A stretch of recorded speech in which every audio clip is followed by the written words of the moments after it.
बोलो विष्णु भगवान की जय। बोलो आज के आनंद की जय। आइए श्रवण करते हैं ज्येष्ठ शुक्ला निर्जला एकादशी व्रत कथा का महात्म्य। भीमसेन व्यास जी कहने लगे, हे पितामह भ्राता युधिष्ठिर, माता कुंती, द्रौपदी, अर्जुन, नकुल और सहदेव आदि सब एकादशी का व्रत करने को कहते हैं, परंतु महाराज मैं उनसे कहता हूँ कि भाई मैं विधिवत भगवान की पूजा आदि तो कर सकता हूँ, दान भी दे सकता हूँ, परंतु भोजन के बिना नहीं रह सकता। इस पर व्यास जी कहने लगे, हे भीमसेन, यदि तुम नरक को बुरा और स्वर्ग को अच्छा समझते हो प्रति मास को दोनों एकादशियों को अन्न मत खाया करो। भीम कहने लगे, हे पितामह, मैं तो पहले कह चुका हूँ कि मैं भूख सहन नहीं कर सकता। यदि वर्ष भर में कोई एक ही व्रत हो तो वह मैं रख सकता हूँ, किंतु मेरे पेट में वृक्क नामक वाली अग्नि है, सो मैं भोजन के बिना नहीं रह सकता।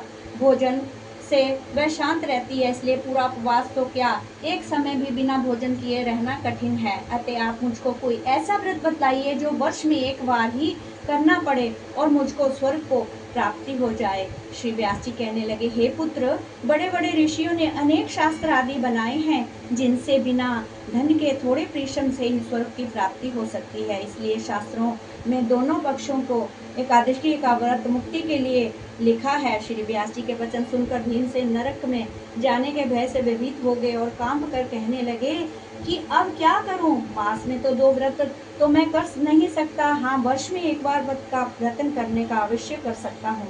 अतः वर्ष में एक दिन व्रत करने से यदि मेरी मुक्ति हो जाए तो ऐसा कोई व्रत बतलाइए।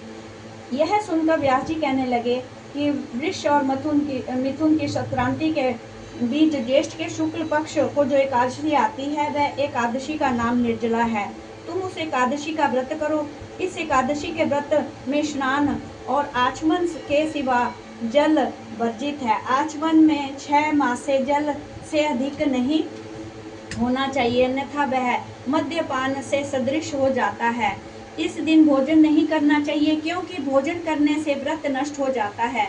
यदि एकादशी को सूर्योदय से लेकर द्वादशी को सूर्योदय तक जल ग्रहण न करे तो उसे सारी एकादशियों के व्रत का फल प्राप्त होता है। द्वादशी का सूर्य के पहले उठकर स्नान आदि करके ब्राह्मणों को दान आदि देना चाहिए। इसके पश्चात भूखे और सुपात्र ब्राह्मण को भोजन कराकर फिर आप भी भोजन कर लेना चाहिए। इसका फल 1 वर्ष को संपूर्ण एकादशियों के फल के बराबर होता है। व्यास जी कहने लगे कि हे भीमसेन, यह मुझको स्वयं भगवान ने बतलाया है। इस एकादशी का पुण्य समस्त तीर्थों और दानों से भी अधिक है। केवल एक दिन मनुष्य निर्जल रहने से पापों से मुक्त हो जाता है। जो मनुष्य निर्जला एकादशी का व्रत करते हैं उनको मृत्यु के समय यमदूत आकर नहीं घेरते, वरना भगवान के पार्षद उनको पुष्पक विमान में बिठाकर स्वर्ग को ले जाते हैं। ते संसार में सबसे श्रेष्ठ निर्जला एकादशी का व्रत है, इसलिए यत्न के साथ इस व्रत को करना चाहिए। उस दिन ओम नमो भगवते वासुदेवाय इस महामंत्र का उच्चारण करना चाहिए और गोदान भी देना चाहिए। इस प्रकार व्यास जी की आज्ञा अनुसार भीमसेन ने इस व्रत को किया, इसलिए इस एकादशी को भीमसेनी या पांडव एकादशी भी कहते हैं। निर्जला व्रत करने के से प्रथम भगवान का पूजन करने यह प्रार्थना करें कि हे भगवान, आज मैं श्रद्धा पूर्वक निर्जला व्रत रख कर दूसरे दिन भोजन करूंगा, अतः आपकी कृपा से मेरे सब पाप नष्ट हो जाएं। इस दिन जल से भरा हुआ एक घड़ा वस्त्र से ढककर स्वर्ण आदि दान करना चाहिए। जो मनुष्य इस व्रत को करते हैं उनको करोड़ फल सोने के दान का फल मिल जाता है, और जो इस दिन यज्ञादिक करते हैं उनका फल तो वर्णन ही नहीं किया जा सकता। इस एकादशी के व्रत से मनुष्य विष्णु लोक को प्राप्त होता है। जो मनुष्य इस दिन अन्न खाते हैं वह चंडाल के समान है, वे अंत में नरक में जाते हैं। जिन्होंने निर्जला एकादशी का व्रत किया है वह चाहे ब्रह्म हत्यारे हों, मद्यपान करते हों, चोरी करते हों या गुरु के साथ द्वेष करने वाले हों, मगर इस व्रत के करने से स्वर्ग सब प्राप्त हो जाते हैं। हे कुंती पुत्र, जो पुरुष या स्त्री श्रद्धा पूर्वक इस व्रत को भी करते हैं उनको निम्नलिखित कर्म करने चाहिए।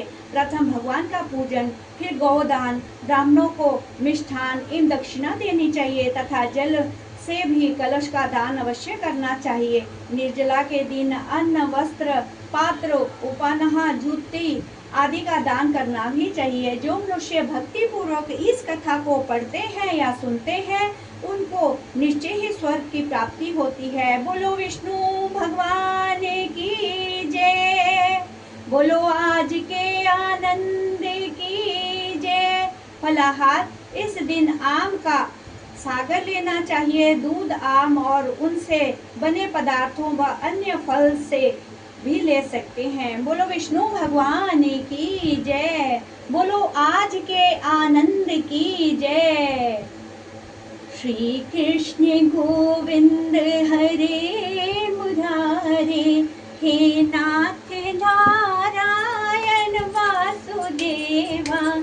श्री कृष्ण गोविंद हरे मुरारे, हे नाथ नारायण वासुदेवा। हे नाथ नारायण वासुदेवा, हे नाथ नारायण वासुदेवा। श्री कृष्ण गोविंद हरे मुरारी, हे नाथ नारायण वासुदेवा। श्री कृष्ण गोविंद हरे मुरारी, हे नाथ नारायण वासुदेवा। बोलो विष्णु भगवान की जय।